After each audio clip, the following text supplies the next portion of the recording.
This book, The Immortal Life of Henrietta Lacks, all started with a name Rebecca Skloot heard in a college class. She heard the name Henrietta Lacks. After that, she wanted to do some research, so she did. This book is all about Henrietta Lacks and her cells. Let's look inside the book. Henrietta Lacks had a family and friends like everyone else in the world.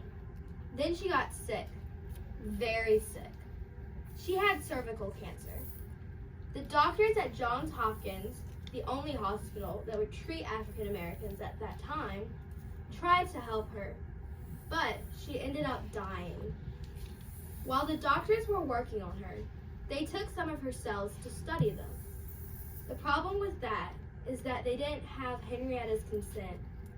While the doctors studied Henrietta's cells, they found out that they never die. Most cells die a couple days or weeks after being extracted, but hers didn't. This allowed scientists to use her cells to discover major breakthroughs in the science field. While all of this was going on, Henrietta's family was suffering. Her family was living in poverty and had issues. Without a spouse, Henrietta's husband, Day, had to have help from his family. Those family members weren't always the nicest to Henrietta's children. They often abused them and made their life miserable.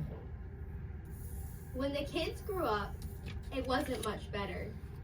They were still living in poverty and often jobless.